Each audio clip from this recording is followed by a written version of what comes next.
USTMৰ বিৰুদ্ধে এবাৰ ডাঙৰ অভিযোগ উত্থাপন হৈছে ধন লৈ পৰীক্ষাত সহায় কৰাৰ অভিযোগ উত্থাপন হৈছে USTMৰ বিৰুদ্ধে আৰু USTMৰ বিৰুদ্ধে এনেদৰে বহু বিস্ফোৰক তথ্য ফাদিল হৈছে আৰু বহুতো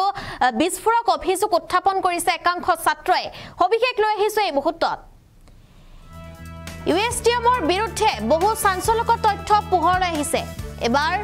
ধন লৈ পৰীক্ষাত সহায় কৰাৰ অভিযোগ USTMৰ বিৰুদ্ধে বহু ডাঙৰ তথ্য পোহৰলৈ আহিছে শ্ৰীভূমিৰ কেন্দ্ৰীয় বিদ্যালয়ত পদাৰ্থ বিজ্ঞান বিভাগৰ পৰীক্ষাত অৱতীৰ্ণ হৈছিল 200ৰো অধিক ছাত্ৰ-ছাত্ৰী আৰু ইয়াৰে 45 শিক্ষাৰ্থী আছিল কেন্দ্ৰীয় বিদ্যালয়ৰ আৰু এতিয়া ছাত্ৰ-ছাত্ৰীসকলে এনেদৰে অভিযোগ উত্থাপন কৰিছে URD গ্ৰুপৰ 214 গৰাকী পৰীক্ষাৰ্থীক সহায় কৰাৰ উদ্দেশ্যে লৈ তেওঁলোকে পৰীক্ষাত যেটো গৈছিল আৰু কিন্তু পৰীক্ষা কেন্দ্ৰত সহায় নাপায় উত্তপ্ত পৰিস্থিতিৰ সৃষ্টি কৰিছিল পৰীক্ষাৰ্থীসকলে আৰু ধন লৈ পৰীক্ষাত সহায় কৰাৰ অভিযোগ দিছিল USTMৰ বিৰুদ্ধে বহুকেইটা বিস্ফোৰক তথ্য এতিয়া পোহৰলৈ আহিছে আৰু সেই গোচৰতে ঘোৰামাৰাস্থিত বাসগৃহৰ পৰা বাছদিখা গ্ৰেপ্তাৰ কৰা হৈছে মহবুল হকক আৰু উল্লেখ্য যে হকৰ বিৰুদ্ধে মুখ্যমন্ত্ৰীয়ে কৰিছিল শিক্ষাগত অৰ্হতাক লৈ প্ৰশ্ন আৰু আমি জনাই আছো এই মুহূৰ্তৰ এটা ডাঙৰ খবৰ USTM সন্দৰ্ভত ডাঙৰ খবৰ এবাৰ পোহৰলৈ আহিছে যেটো ছাত্ৰ-ছাত্ৰীসকলে এবাৰ প্ৰটেষ্ট কৰিছে এই সন্দৰ্ভত ছাত্ৰ-ছাত্ৰীসকলে যেটো এই সন্দৰ্ভত এবাৰ দেখিবলৈ পোৱা গৈছে অভিযোগ উত্থাপন কৰিছে তেওঁলোকে আৰু USTM ঘটনা সন্দৰ্ভত এতিয়া ন তথ্য পোহৰলৈ আহিছে ইতিমধ্যে উপাচাৰ্য গৰাকীক আটক কৰা হৈছে আৰু শ্ৰীভূমি আৰক্ষী আটক কৰিছে তেওঁক USTMৰ শিক্ষাৰ নামত আসলতে চলিছে কি CBSEৰ পৰীক্ষাসমূহত ধনৰ বিনিময়ত পৰীক্ষা কেন্দ্ৰৰ ভিতৰত অসৎ পন্থা অৱলম্বন কৰাই পাক কৰাই দিয়াৰ ব্যৱস্থা আছে নেকি এতিয়া এই সমূহ অভিযোগ আমাৰ নহয় যেটো আসলতে এই সমূহ অভিযোগ এতিয়া পৰীক্ষাৰ্থীৰ মুখৰ পৰা এনে চাঞ্চল্যকৰ তথ্য ওলাই পৰিছে শ্ৰীভূমিৰ পাথাৰকান্দিত USTMৰ অধীনত থকা সেন্ট্ৰেল পাব্লিক স্কুলত আজি চলি আছিল যেটো CBSEৰ পৰীক্ষা আৰু CBSEৰ পৰীক্ষাত চলি থকা সময়তে হঠাতে কেন্দ্ৰটোত উত্তপ্ত পৰিস্থিতিৰ সৃষ্টি হয় CBSE পৰীক্ষা চলি থাকুতে পৰীক্ষা কেন্দ্ৰৰ ভিতৰত বেলেগ জিলাৰ পৰা অহা একাংশ ছাত্ৰ যেটো যাত্ৰীয়ে সংঘটিত কৰিলে এয়া তেওঁলোকে উদঙাইছে এয়া আসলতে USTMৰ আসল ৰূপ পৰীক্ষা কেন্দ্ৰৰ ভিতৰত অসৎ পন্থা অৱলম্বন কৰাক লৈ ৰণ ক্ষেত্ৰলৈ ৰূপান্তৰ হৈছে পৰীক্ষা কেন্দ্ৰ আৰু আনকি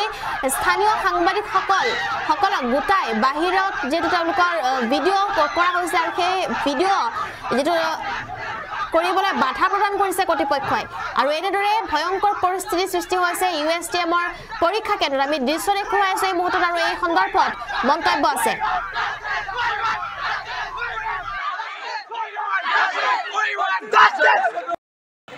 वीडियो बनाने के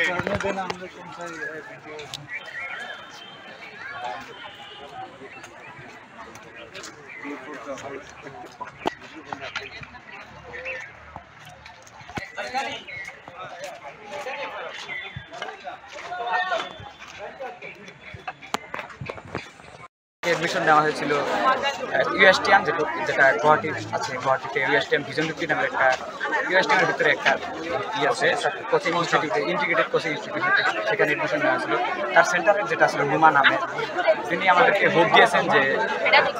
তোমাদেরকে আমরা বোর্ডের জন্য পুরো হেল্প করব MCQ মানে হেল্প মানে কি MCQ যেগুলো থাকে 1 মার্কের কোশ্চেন যে টিক দেওয়া থাকে সেগুলোকে আমরা তোমাদেরকে বলে দেব সেটা কন্ডিশন ছিল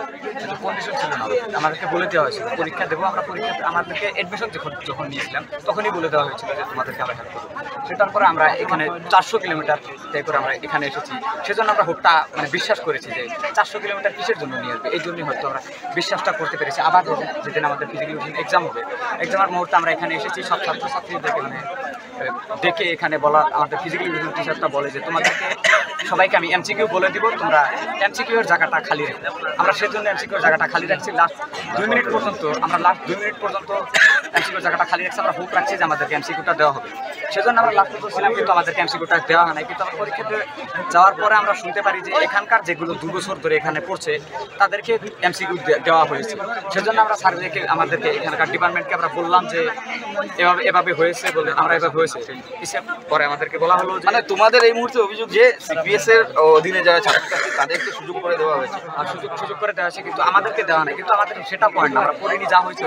আমাদেরকে একটাই পয়েন্ট যে আমাদের কোনো ধরনের ই না লাগে না আমাদেরকে একটাই কথা, আমাদের এক্সাম দিতেছেন, এভাবে আমরা এক্সাম দিতেছেন, ট্রেনিং দেওয়া হয়েছে আমাদের,